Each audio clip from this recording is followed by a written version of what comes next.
how do we distribute this to the people that could potentially be our customers and make them feel like we're going to solve their problems? From day one, like, I need you guys to do this. Even in our planning sessions, like, someone will be like, oh, I want to do this. I'm like, cool. Where's the distribution strategy on that? Like, there's something inherently wrong with that. Setting up your teams so they can use AI and training them to use AI. You can't just go tell teams, hey, go use AI. Yeah. Just go use AI. You're like, what the does that mean? The biggest thing I can teach my team is...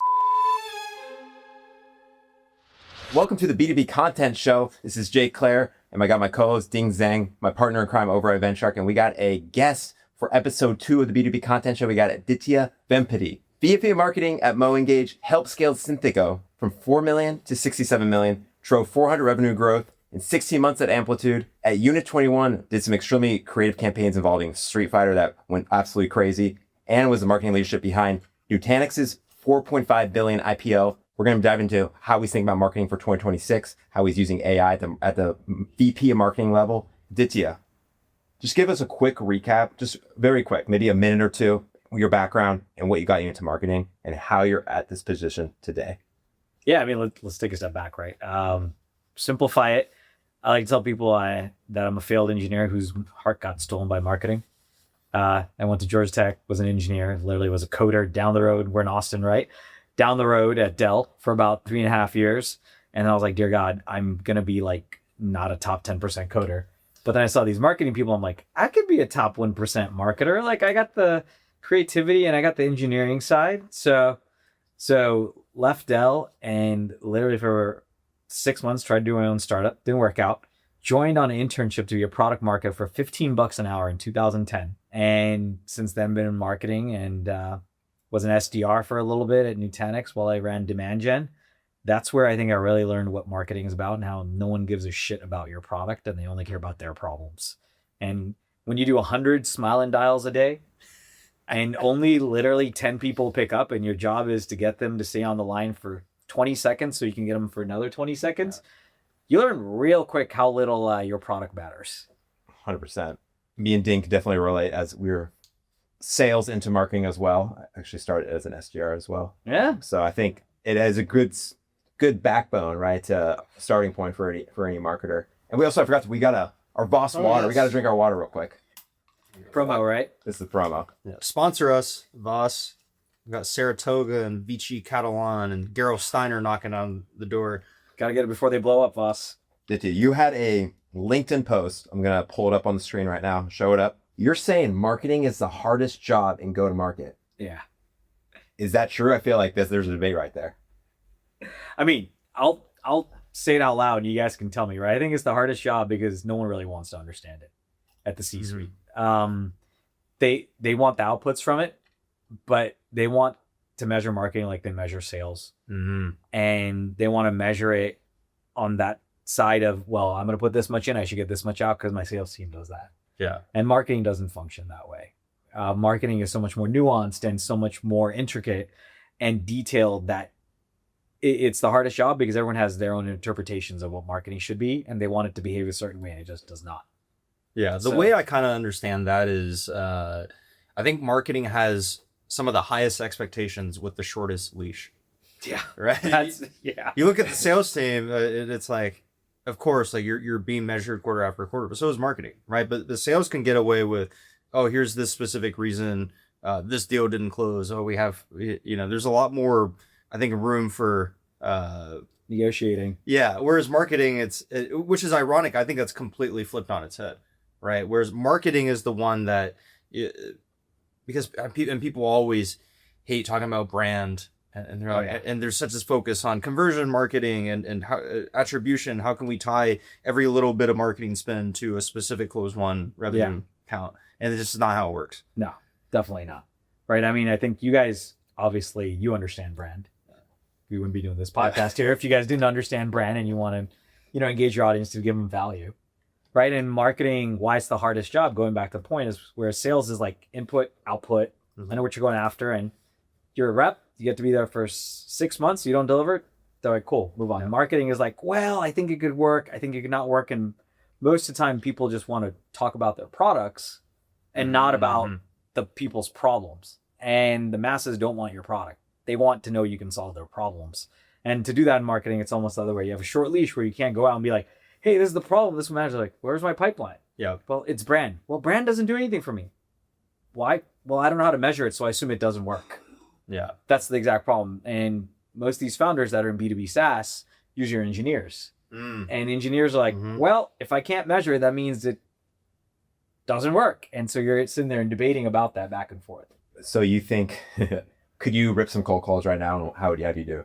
Oh man, if I had to rip cold calls, I'd first like just literally first thing I'd be like, you know, hey, is this blah blah blah? They'd be like, yeah, cool. You got 15 seconds? No, why not? And like my entire thing would be nothing about the product. It'd just get them on the call like for 20 seconds where I can keep getting them to say yes. And then I would be like, cool, are you dealing with these problems? Be like, wait, no, I'm not. Well, what problems do you have right now? And making sure like I like ask them almost therapist style to like just unload on me. And then I would go into the product. Like, I'd be like, I'm your therapist. I'm calling you for a session of why your job sucks, why you don't have what you need, and make them be like, oh, this guy's like not trying to sell me. He just wants to know what the fuck is wrong with my job. And you can edit that out. Yeah. Well, why I'm not getting the outputs I want, or why I'm not getting the productivity I want, or how I can get promoted. Like, I would just focus on the person and their problem and not at all my product for the first like minute to 2 minutes. Yeah. You've done some creative campaigns with like doing book launches at multiple companies. Yeah. Tell us about some of the creative campaigns that are actually working right now in B2B marketing in 2026. So I think one of the things you want to step back, right, is there's no single golden bullet. Like, I don't care what anyone says in marketing, there's no single golden bullet. Like, you're going to try multiple channels and you're going to try to get people to come in because you want to give them value so they resonate. And like, what's creative and what works is very much, how do you make your audience the hero? You're Yoda. You are not the main story. Like, people confuse marketing is about making the company the main story and making it the hero. You're not. Like, very honestly, you guys at Event Shark make everyone the hero, so you naturally do this, right? Yeah. You're Yoda. Your job is like help them, navigate them, support them, and everything you do in marketing, literally, yeah, you're like, it's like upside down, Luke. Come on, do some more. Move the X-wing out. And the reason Flip it. Exactly. And that's your job. Your job literally in marketing is to have creative campaigns. And like, the more you can make your audiences the hero and expect nothing in return, the better your pipeline is going to be. And like, the things we do is we think about like the theme for the year. Last year for us at MoEngage was Adapt or Die.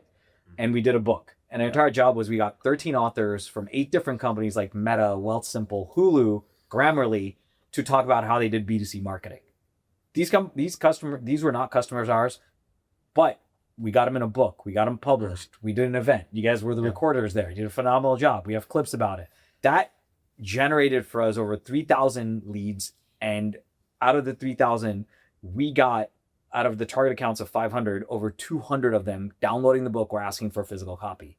And that generated, can't get into specifics, let's just say it was more than over 2 million in pipe that came out of that for a campaign that was intricate, executed across the board, that took us like 6 months to do, but is still going right now. And anytime we're like, hey, do you want a book? We ship it to them when we get their address.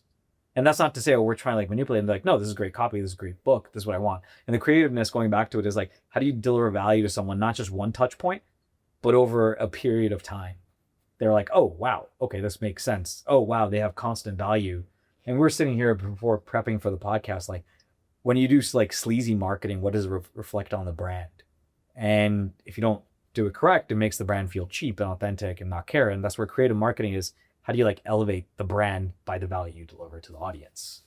Yeah, I think there's this saying, it's how you do one thing is how you do everything, right? How you show up in one specific instance should match how you show up everywhere. And that's why I really respect and admired about the way y'all ran that, the Adapt or Die campaign, is, just working with multiple people across the team. It wasn't just like, hey, this IC, you're in charge of this campaign, go figure it out, right? There's a lot of strategic, and it wasn't just the marketing team, right? Sales was looped in. And when y'all did the user conference, right, you kept keeping those themes, picking speakers that talk about where marketing's going, how to adapt, right? Even having the was it the marketing, the cartoonist? The cartoonist. Yeah, the marketunist. The marketunist. Yeah, I love I know that. the marketunist. He's I great. don't know him personally, but I know I'm very familiar with his work. He's from Marin. Interesting. Yeah, in the Bay Area. He's from Marin, right That's north cool. of SF. Yeah, I That's live sick. out there. Yeah, I've always, at my first company, I was telling the marketing team, we should do something with the cartoonists. I think they actually looked into it, but it was too expensive. But it's still, it's cool that you guys did that. Yeah, we have a few. We actually done a few reports with them. And it's like, back to your point, like the adapt or die theme, like we had multiple channels, but the entire goal of that theme, right, is distribution. Yeah. That's and it wasn't just the, okay, we're going to do a book to do the book. It's we're going to do the book, and then we're going to invite the authors, and we're going to do some video content with the authors. Yeah. Then we're going to have the separate event. We'll have physical copies of the book, and just continuously driving attention back towards this campaign. I think a lot of people, they say, okay, we're going to do a campaign. They do it. It's a a drop in the ocean, right? Of all, because there's so much competing for our attention nowadays. Yep. It's like you need to be really smart with distribution. And I think that's why it was so successful, is because y'all had all that planned from day one. It wasn't like, okay, we're gonna do this and then let's figure things out. So there was a solid plan. Yeah, and I mean, look, I think I gotta give credit to my team, because like, you can have a plan, you can have a strategy, but culture like eats strategy for breakfast. And I have a great team that like enables us to go execute, that like buys into things because they're excited about doing creative marketing, right? Like when a team like really buys into it, and you guys do creative shit all the time, right? And when you buy into it, you just see the energy of it and you see the outputs, and they also want to have a high bar, right? The other thing I believe fundamentally in marketing is like, you want to have people that like want to put their name behind the work that's out there. And if someone's like checkbox, I call it checkbox marketing. If there's a checkbox marketer on my team, like either they got to step up or they step out. Like, and it's not to be rude. It's just, that's not, you don't have that many seats at the table, and you want every seat to be like 110% driver of delivering. Right. And that's if they, and I'm not saying people should be there day one, but like, yo, I can get there and I show I want to get there. Like, let's go. Yeah. That's a great checkbox marketer, man. That's I think that's low key. That's good. It's almost like it's a problem that's in some ways unique to marketing, right? Because I think in sales or some other function, because only in marketing can you kind of check the boxes, and for companies that don't have a high bar for culture or high bar for creativity and being results oriented or having pride in the work, you can get away, especially at a larger company. It's like you can go and okay, we got this done, and without focusing too much on what is the actual outcome of what you're doing. Whereas in sales, you miss your number for 2 quarters. Hey, hello, welcome to the PIP. Yeah. Welcome to the PIP. Welcome to the PIP. Welcome to the jungle. Welcome to the PIP. We got fun and games. We don't got fun. We got games. Hunger Games. I got this LinkedIn post right now. It's Aditya's most popular LinkedIn post. Over 2,000 likes, over 400 comments, 102 reposts. This year, I banned my team from starting with content. It pissed some people off, but it changed everything. I told my marketing team, distribution comes first. I read this out to, I was talking to Dylan, our head of post-production today. I'm like, this is so good. Like, it makes you actually rethink content, because a lot of times me and Ding are just content creators. Like, we're just creating content. We're having fun doing it. But it's like, we need to be thinking about distribution first. I want you to unpack this LinkedIn post. Oh, man. Okay. So this post came about because I was so sick of the AI slop everywhere. Ooh. And I'm saying that not, we're not jumping into AI, but I'm calling it out, because when you see just a bunch of shit everywhere and it's literally not up to the bar. And my entire thinking is, look, how can we make something constantly of value that drives distribution? It costs a lot of money to get attention. What are ways, whenever you generate content or you think of content, how can I make sure it gets into the eyeballs and the watering holes I want it to go to from day one? And because you only have a finite budget, you only have finite resources and finite time. So how do you make the triangulation between that always work? It's like, how do I instill in my team, instead of saying, how do we do demand gen? How do we make someone go download? I'm like, how do we distribute this to the people that could potentially be our customers and make them feel like we're going to solve their problems? And so I would get people being like, oh, we have this report, we have this. I'm like, I don't care. Like, this has no distribution. Oh, we'll email people. I'm like, and what? They'll download a PDF? When's the last time you downloaded a PDF? Oh, well, so why do you think our audience will do it?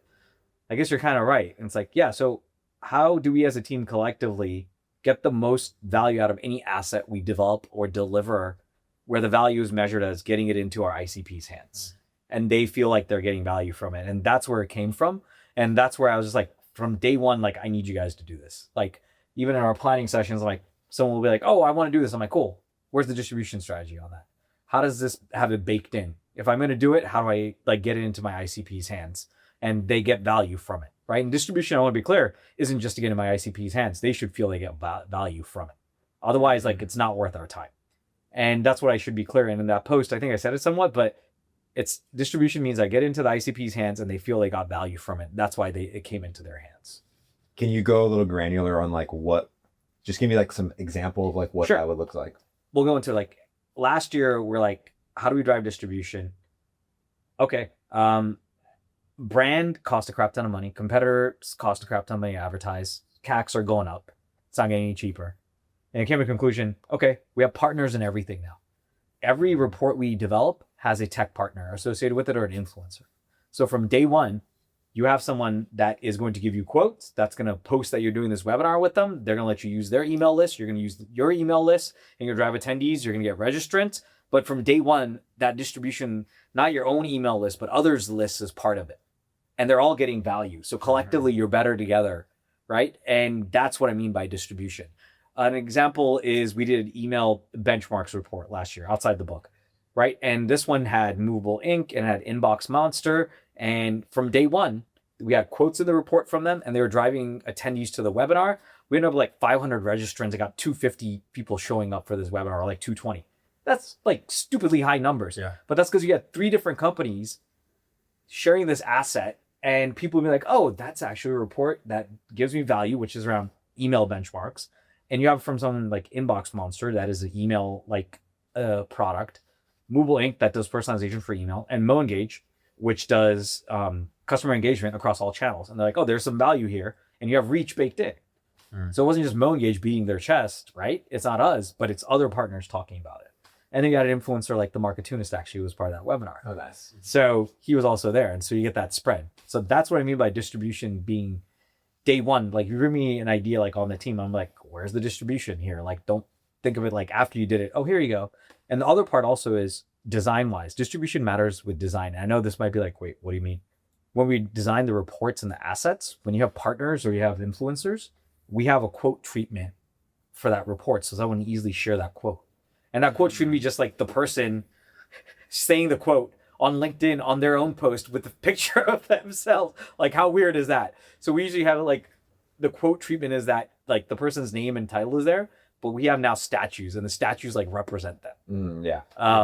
But it's like thinking through it that way. Like how do you have an interrupt driven distribution model? Yeah. And that's where like all the authors from design perspective also who are not part of the company also have assets they can use. Yeah, the word I'm almost thinking of is partner and influencer enablement, right? I think there's an element of when you plan with distribution in mind, what you're really doing is making it easy for all your partners, all the folks that are involved in that launch, to share and engage with the campaign. I think a lot of times companies might drop the ball there and then it'll be like, hey, they'll be in a Slack channel or a group email thread, be like, hey, can you guys reshare this on LinkedIn? Yeah. But then the burden, the friction falls upon them, right? It's like, one, you're being a bad partner. 2, you're decreasing your surface area of possibility for it to be shared in an engaging way. So I think there's an element of quality control there as well. You actually hit the nail on the head for like resharing. And I don't know how you guys do your stuff, Yeah. right? But we're definitely on the side of, we actually prep the team like a week and a half in advance, like Yep. across company wise. Mhm. Like I actually tell the exec team, hey, I need you to do this like a week before. And then we put like posts together and we give people like 4 or 5 options for the posts they want to share. That's along the tone and brand guidelines. And we give them 4 or 5 different creatives to use, right? And that falls on marketing. Like that is your job. That's where AI is really powerful. Before, this shit would take me forever. Yeah. Now with like AI, you have the right brand, tone, guidelines. Like Yeah. you crank it out in 30 minutes. But that's where AI is like super powerful as long as you have the tone and everything Yeah. in place to drive that distribution and make your employees like brand ambassadors. But you got to give them the heads up also. Like you got to give them that time. Like, hey, this is coming. This is happening. We need your help. Like, and that falls on 1, leadership enabling that, and 2, like you as a team, like bringing them into the fold. Yeah. And now the MoEngage team like loves sharing this stuff. They look for it because like, hey, it's a touch point of something of value. And so me like, do you want another meeting? Hey, I'm following up on our last demo call. Yep. It's like, no. Hey, do you want to get a copy of the book? Oh, we have this other report on Adapt or Die. There was a marketer. We surveyed 651 people. It just came out. Do you want to read it? Here's the link. Yeah. That's one thing I learned in sales, which is like every touch point should be adding value. Whether maybe that's marketing too, but Oh yeah. as a sales rep, right? And marketing is supposed to arm them with amazing collateral value first content. So they're more receptive to potentially buy. Exactly, right? And the sales rep is doing the distribution. If you make it easy for them, Yeah. as you said, to do the distribution with assets that are of value. I mean, reps know what's valuable or not. They just don't get asked by marketing. And when you ask them, like, is this a value? What would you do better? And they give you feedback. Reps are going to be like, yeah, dude, this doesn't work, but I feel we should still do it. Why? My reps will tell me this. Well, because I feel like I'm not just asking them for something, I'm giving them something. So when I finally do ask for something, they might come back to me. Yeah. So I think that's like the bridge. A couple of years ago, there was the whole big topic point of sales hates marketing and sales alignment. It's like really just talk to each other, right? And I think and I love that you had some sales experience in the past, and I'm sure at that time you were looking at the marketing materials and collateral they're giving you, like, fuck, I can't say this on the call. Or well, actually, it'll be funny is I will touch on that because I was also my own marketer and SDR. It was like so early at Nutanix, right? I would do the dials and also go write the content. Yeah. And I was juggling both hats. So like I knew what worked or didn't. And that taught me so much about focusing on the problem and giving value. That's where like all this comes in. And I think in marketing, I'm going to touch on marketing hates sales. I think it actually, hot take or not, started because of tools like Outreach and SalesLoft. Mm-hmm. I 110% believe that because people just started emailing 10,000 people at a time and burning domains. Like, what kind of product are we selling if the job of the product is now sales or RevOps or AI ops has to keep spinning up new domains? Yeah. Like there's something inherently wrong with that. Like you as an SDR, you're like, every few months you're probably told, hey, here's some new email addresses to use because why? Oh, that domain got burned. For sure. Yeah, we were ABM, it was demand based, so we were doing a lot of ABM. So we weren't earning a ton of domains because we were like focusing on target accounts. This is back in the day when you could actually land emails people's inbox, people would actually open it. So it's a little bit different now. Yeah. So pre-AI copy, pre-AI mass blast, and but the SCPs, I think it's tough because the best practice at the time was max out your daily sends. Yeah, right. And looking back now, it's like no wonder we're here now. Yeah, right. like we just perpetuated our own doom. Yeah. Into this and sprinkle now AI from 2 years. Yeah. Like the pile is just getting. It's like, hey, we spammed everyone so much, like this doesn't work anymore. Oh, let's add AI to it so we can spam people even more. Literally. Let's get our 1% open rate, or let's take our 2% open rate. Now let's have 1%. So if we just 10x our send volume, get more domains, then the numbers will go up again, right? It all works though. Yeah. The maths. No, it doesn't. How do you think about using AI from a VP of marketing level? Yeah, I think fundamentally, VP of marketing or not, AI has done like a few things. And as a marketing exec, VP, CMO, whatever, person who owns the marketing function, in the last 6 months, like there are a few things that you have to take into account. One, it has drastically shifted your role from just like strategist to IC. You have to be an IC and a strategist all in one day, but it makes you so much quicker to be able to do that because now you have context to do the strategy real well because you do the IC work, and vice versa. To do the IC work really well because you have the strategy in mind. And that's one part. Like you can't just be hands-off, pie in the sky. I look at email content. I go and edit emails. I go and freaking look at literally landing page content and edit that with my team. Not because I'm trying to micromanaging. I'm like, the biggest part, right, that has led to the next part because of AI slop is taste. The biggest thing I can teach my team is taste.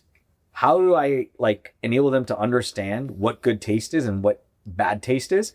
And that comes from spending more time with the customer and listening to more calls and getting on calls.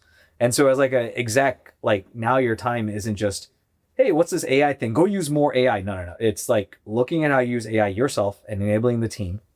The next is how do you teach the team taste and how do you yourself constantly have good taste? Because that's going to stand out in the land of AI slop. The third part is setting up your teams so they can use AI and training them to use AI. You can't just go tell teams, hey, go use AI. Yeah. Go use AI. You're like, what the fuck does that mean? Sorry for my language. What the heck does that mean? It means nothing to be like, no, I actually will train you. I will train you how to like set up your AI instance so it talks like the way it should.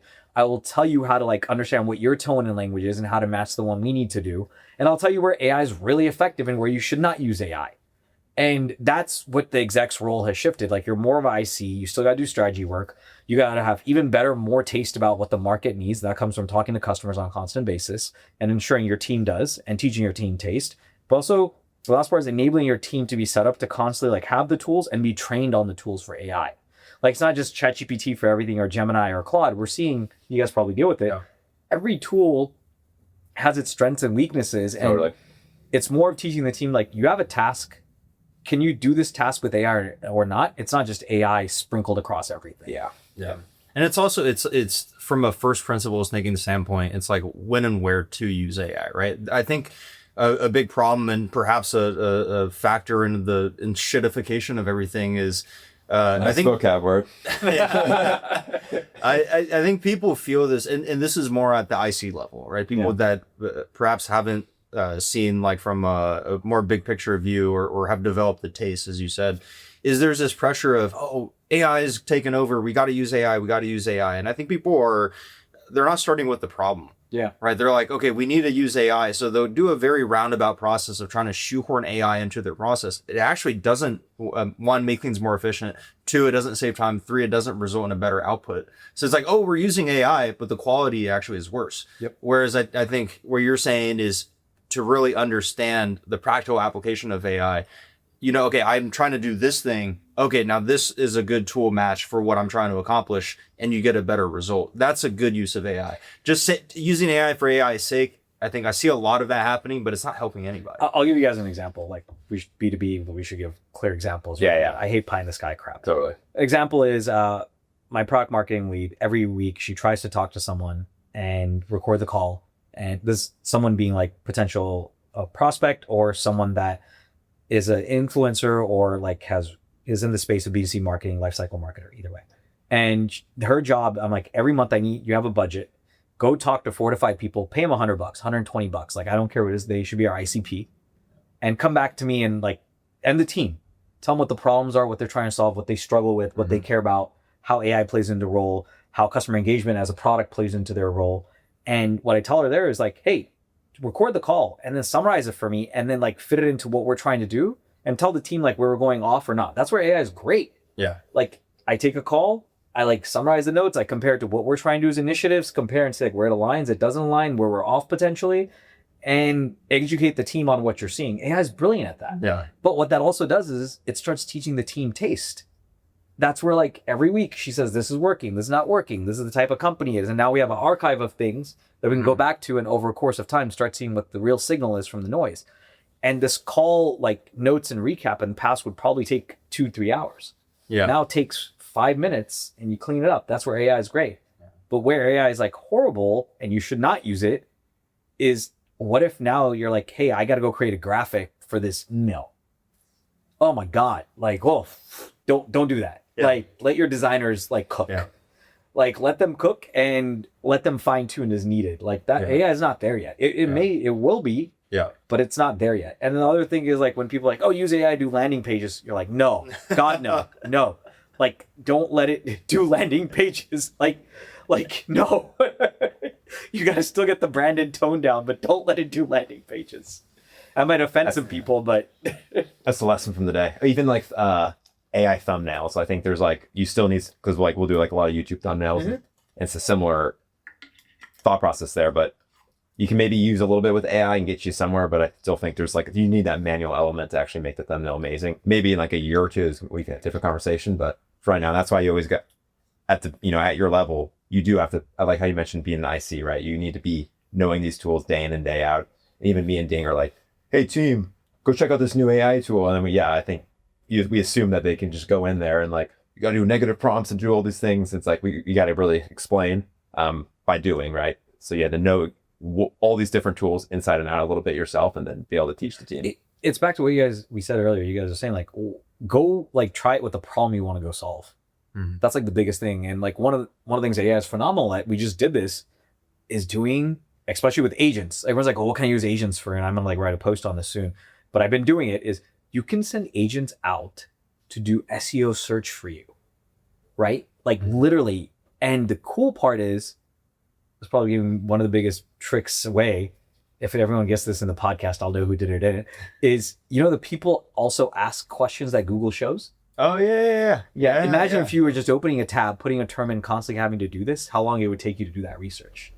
With agents, you literally type in and say like, hey, here's the term. Now tell me all the other questions that come with that term. And then tell me like all the pages that are ranking for those terms. And the next thing you know, the agent opens up like 10 different browser windows. It is just like recording it, puts in a document, and it's summarized and be like, cool, these are the SEO terms, and this is what people are also asking, and these are the pages that are ranking for what people are also asking on this topic. This would take 3 to 4 weeks, and you'd probably pay like $8-9 grand. Now, you can do it in 45 minutes. Air horn sound effect. Throw that in there, Jesse. That's some sauce. Yeah, like that's where AI is powerful at. Like, and it fits into your workflow. Give us some more sauce on the AI agents, because me and Ding have been wanting to get into more of using AI agents for different use cases. Yeah. Do you have any other use cases that are really good? That's the SEO one, right? And then the other one that we've spent some time is the understanding, like, this actually does work, but I don't know how much you can edit or not, is actually going through LinkedIn and finding like connections that are part of our ICPs. And also using that agent to open up and see who's liked your post that could be your ICP. But you have to tell it what the ICP looks like. And you have to define it. That's like manual grunt work that you don't have bandwidth to do. And LinkedIn like will allow you to do it through the agent, but there's no API calls for that. But now if you go say like, hey, look up my post, this is a URL, and you're already logged into LinkedIn, they'll scroll down and be like, hey, hit like and tell me all the likes, and then tell me if their titles match this and they're these companies. It'll start just going and doing that in the background. And that's like grunt work you never want to do, but then all of a sudden you bring that in. Because the cool part is when you do that and you do that on a post that's like 6 hours old and you message them, your likelihood of that response being high is like, it's like something like 80-90%. But if you go past 6 or 12 hours, it drops down to like 20%. air horn. Wah, wah, wah, wah, wah. That's we got our intern right now doing some of that manual scraping right now. So we literally have the agent go do it. And like I'll talk about the setup I use, but like I have anti-gravity with Claude Opus doing this. And Google's like really good and they don't get enough shout outs for this. Their agent manager I think is like way better than the Claude stuff. Their agent manager, but you're still using Claude Opus on it. So that's like how you think about the workflows and what you need to do. And I think people are like trying to overcomplicate it. Just like look at the simple problems you have that take hours where you can reduce it and fits into your life. That you don't need like to orchestrate and put a bunch of plugins in. Instead of having Walker like go scrape all the sponsors. So like we're starting to do some outbound now. Yeah. And you know, part of my research is going in and segmenting between user conferences and larger conferences where there's multiple exhibitors. And then so I have this doc spreadsheet, and then our intern is going and manually scraping the platinum, gold level sponsors. I'm like, that's something that an agent could be doing. There's a great hack that I just installed like the other night. If you install your Google Drive on your desktop and use anti-gravity, you can tell anti-gravity put all the docs in Google Drive so everyone can have access to all the docs you output from your agent file. So you don't have to sit there and take the single source because your cloud instance is your own. You can't share with one another. Right. But now if you save that doc into Google Drive using anti-gravity with Cloud Opus, you've now made that doc shareable that you don't have to copy, paste, send, etc. Do all this other shit with the .md file. So the Google Drive gets mounted, you tell it to create those files in that document because it gets mounted locally, it automatically goes up. And so you can have everyone share there and go from that aspect. So then if you're working on it and you can be like, hey, he has anti-gravity, hey, pull this file in the drive, go look at all these things and update accordingly, then it'll happen. Everyone, and everyone will do it. No, you guys could do a lot with that. Like, I mean, you won't have to spend that much time. You run the job and move on. Yeah. I think for you guys, it would probably work well. Has that been a big like needle mover for you using these AI agents? Or do you think it's actually like making a big difference? It has started to, but the big thing, again, going back to it as an exec, it's your job to make sure to train the team to start using it. Yeah. And the way I try to do is I run it and I say, hey, team, I did this. You guys should start doing it. Totally. But the big issue, man, out of all this, and I'm saying it out loud and people may not like it, is the biggest excuse people have for not using AI agents. And it's not on them. It is on them, but it's also on companies. Issue is companies are so worried about security, to rightfully so, that they've like not enabled employees to like mess around enough with AI. Meaning like one tool is better for this, one tool is better for that. And now there's a term going around saying my secret AI friend. And it's not like the Gemini that's been like appointed by the corporations, it's like your own instance of Claude that isn't corporation My secret friendly. little buddy. Yeah, my secret AI friend that no one really should know about. Imaginary friend. But yeah, and the best thing I can say is like, hey, if you're looking at this and you're an IC and you're like, oh, I don't get to use Claude, pay the $20 a month, put it on your laptop, and start messing around. Yeah. Because you're gonna get it's not being left behind. It's just you're not gonna stand up above the crowd, and you got to do this. Like it's like if you're like, oh, my company doesn't let you, forget your company for like your future and you being a badass marketer. Spend the time. Totally. Like otherwise, it's not even left behind. You're just not gonna stand out anymore. It's like the historically, like there was the opportunity cost of being in the right role, right? It's like okay, if the company you're at's trajectory is heading down, that over the course of your career, like the 18 months you're in seat there could have a big impact on the rest of your career. I think that's where we're at with AI right now. Is are you actively using? Are you able to access and test all the different? Because I think especially at the IC level, a lot of people are like, all right, here's the tools that my company's given me. This is just what I'm going to use, right? But it's like you could, one, make your job a lot easier, and two, make your results and your impact felt a lot. That's checkbox market. Oh, Boom. bring it back. Where are you getting a lot of your inspo right now for these new like AI processes and workflows? Obviously, you're testing a lot from yourself. Are you getting this from other people on LinkedIn or just personal conversations on the side with other execs? It's everywhere, man. Like I think there's a great book, The Creative Act. I don't know if you guys have heard of it. Rick Rubin. I haven't heard it. Yeah, right. This guy like is not a musician, but he's paid hundreds of millions of dollars, or he's made hundreds of millions of dollars because he inspires musicians. And he has this concept of a sensor. You're a sensor, and your sensor will have filters.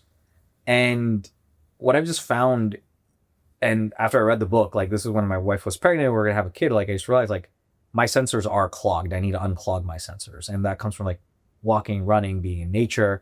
Like nature and movement are like the best ways to unclog your sensor because you're forced to just engage and interact around the world, right? When you have a cell phone, you're not. You're just like.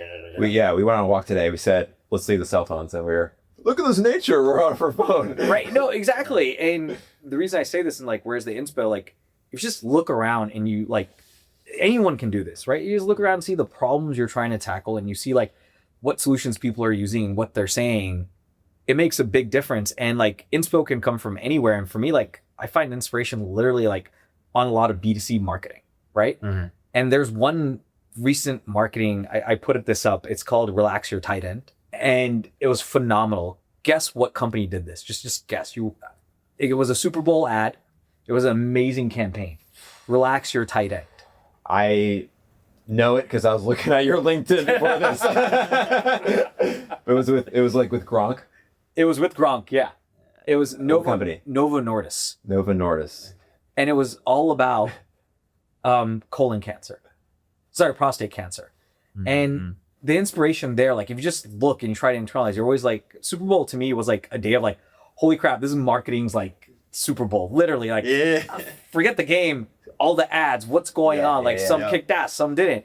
But this one was so beautiful because Super Bowl was in San Francisco this year. Mm-hmm. And what they kicked it off, and why you're like, where's the inspo and why these campaigns matter, and going back to the book campaign and what we'll want to do this year, is like they started off with Gronk and the coach who got prostate cancer. And they started off on Today's Show like 2 weeks before. Then they had the Super Bowl going on in SF, and they had trucks literally saying, relax, it's just a blood draw. And then they had trucks saying, relax, your tight end. And there were blue trucks and literally going around SF doing blood draws. That was sick. Right? And that was one part. Then the next part was, at all the activations that were NFL, they gave out seating pads that said, relax your tight end. And also I would say, relax, it's a blood draw. And that was the in-person activation. This happened, right? Then the day of the Super Bowl ad, which is beautiful, tied together, you can still keep watching that content. Yeah. They talked about tight ends, which was for males. Prostate cancer is all about males. And they said 1 in 8 men get prostate cancer. And the coach was the only one that got prostate cancer. But the 8 was 8 different tight ends. Their numbers all start with 8. And the level of multi-level psychological influencing was insane. 8 Hall of Fame tight ends. One coach got it. He holds a sign saying 1 in 8. And you're like, where's the inspiration? Dude, if that doesn't inspire you, you're not a marketer. Like, if that does not get you hyped up to be like, damn, how do I go execute something like that on the B2B side? right? How do I get people that excited and inspired? Like that is multi-level psychological, like influencing for the good of humankind. And so like, yeah, that's where if your sensors are off, I like that. Or sorry, your filters are off and your sensors are on, you'll get it from anywhere. Like, I know it sounds crazy, but getting into that takes a little bit of time. Yeah, I feel like my sensors have been off because I was watching Super Bowl. I'm like, oh, I was kind of like, maybe I was like discarding it, like, oh, these commercials aren't as good as they used to be. But I think my sensors were off because maybe I wasn't taking in different inspirational and different commercials. Did you think the commercials, or maybe Ding, you can chime in too, how did you guys think the commercials were this year at the Super Bowl? So here's my thoughts on the Super Bowl commercials. I like your point about the Novo Nordisk one, them having a physical element to it as well, right? I think the worst Super Bowl commercial that you could do is, here we just paid for a slot, right? My favorite one the past couple of years, I know this is a controversial guy nowadays, but remember when Kanye did the Yeezy drop? Yeah. It's like, hey, I don't even think he did the nationally broadcast. He just paid some local channels, let the internet do the marketing for him. Yep. Right. And, but he had a very strong call to action was, okay, here's this drop. Gap's been charging y'all $100 for these slides for $20. Right. Now it's $20. So there's an action element. There's a physical product element. And especially in his vertical and fashion, right? The imagery, the Instagram posts, like that's very physical product driven. Right. And then for him to utilize local networks, not do the big broadcast, but him knowing his station at that point, okay, this guy got canceled. Now he's resurfacing with Super Bowl TV air coverage. He knows that he's going to get internet coverage regardless. He doesn't need to pay for the full. And so this year, I mean, this is the one everyone's been talking about, but I think the ramp thing was so successful is because it wasn't just one Super Bowl commercial. They had content before the Super Bowl. The Bryans are getting together. They shot a bunch of additional content for it. During the Super Bowl itself, they had a physical in-person event where they got Brian Baumgartner there. They invited a bunch of B2B influencers. Our friend Vin, they invited him to do some behind-the-scenes content. They had multiple distribution points, like you were saying earlier, baked in with their partners and influencers, and they had follow-up content afterwards. Their whole team was re-amplifying on LinkedIn and other their own social channels after the Super Bowl. So it wasn't just, here's our TV time slot, expect that to do all the heavy lifting. There was a strategy before and after. And I think that's why it was so successful. I mean, you nailed it, right? You can tell which marketers just had money and they had to burn budget. And I mean, I won't go into specifics because I don't want to do that to anybody, but you can tell in which ones actually put thought into it and which ones were connected. Like the ramp thing is like an ongoing campaign. Like they started with Brian in New York where he was acting like CFO and going through bills, but they're continuing on with that theme, right? It's like very much like they're live activations, offline activations, in-person, digital, and they're tying and weaving it together. So now ramp as a brand is like, they have done a great job building this. I love the it's like a multi-quarter campaign. Now it's like almost a year campaign with Brian. They did the whole live stream with him in New York where they had him in that box for 7 hours or 8 hours, whatever it was, and live streamed the whole thing and clipped. They had like clipping companies like clip the crap out of it. Yep. And then now that they're using him continually through the Super Bowl, I'm sure they'll keep using him. So I like how they kind of created that iconic mascot and they're continuing to run this evergreen campaign, I almost say. And it's distribution. It's back to like all these campaigns, why they have multiple touches, different channels to drive distribution, but all tie the story together because that's like 1 + 1 = 10, right? Totally. So, anything else that you want to say? Any other notes? I mean, I don't know. I think working with you guys has been a blast regardless. Love doing all the stuff we've done with you guys, but I think like as marketers, as we have AI and all this stuff coming, like just play around. Like, I don't care who you are, what your role is, and like spend the money. It's like the best amount of investment you can make, and like look at it just very honestly, like look at it as the problem you want to solve and see if AI can help you. And if it can't, it can't. But look at the problem first. Like, don't look at AI first. Look at the problem first. So yeah. And I'll add one thing to the end of that is the thing with AI is that I found these past couple of years, it changes very quickly, right? The rate of progression is insane. So I've had problems that even on the video side or on the generative AI side, 3 years ago, 4 years ago, the products weren't there. Now they are, right? So I think I see a lot of people fall in the trap of, let me hack together a kind of half-baked solution right now. so I can say that I use AI to solve this problem. It's like understand the problem that you're trying to solve and what the tools can do right now. So when there's an update or there's a new product that enters the sphere, you know when to spend time. Okay, let me go test this out and see if I can get the result. You guys remember when AI wasn't connected to the internet? Yeah. So seriously, remember when ChatGPT wasn't? Yeah, like seriously, like like off of 2023 data or something like that. yeah, like you remember that? Yeah, like yeah, AI yeah. was not connected to the internet. Yeah. And now we just take it for granted that it's connected to the internet and it's gonna have the latest news and everything. Like that was just 2 years ago. Yeah. Like you'd be like, oh, this sucks. I can't do anything here. And Yeah, and what's funny about that is a lot of people like they use that moment in time snapshot as just a judgment on AI as a whole. It's like, oh, it can't do all this. Oh, what do you mean I have to download our whole wiki of different reference materials and whatnot to give it the context? Now it just has everything. yeah, Right, and you can give it access to your company G Drive or you have context of all your internal documents now, and it's just there's no work required. You click one button and it does it. Yeah. The one example I always think of is, do you remember the Will Smith eating spaghetti test? So that was the generative AI video test. They tried it. The prompt was generate Will Smith eating a bowl of spaghetti. And you should go back. We'll pull up an example here. Roll clip. With the example from 3 years ago, it's like they couldn't get his face right. He had 6 fingers on his hand. The noodles not going in his mouth, they're flying everywhere. Now you do the test and it's seamless. really. So that's my litmus test of the rate of progression in the tool. So and that's to land this plane of this random going on. I think that's why starting with the problem is so important because it gives you an anchor point of, is this time spent wisely? Is this application of AI useful for you? Or are you doing it for the sake of Just doing it? Yeah. No, thanks guys. Appreciate the time.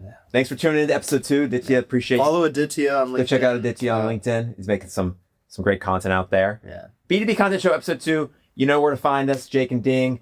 Hit us up on LinkedIn, Instagram, YouTube, all the channels. We're probably there. So we'll see you guys next week for another Definitely episode. use them for your next event too. That's right. Comment 996 for good luck.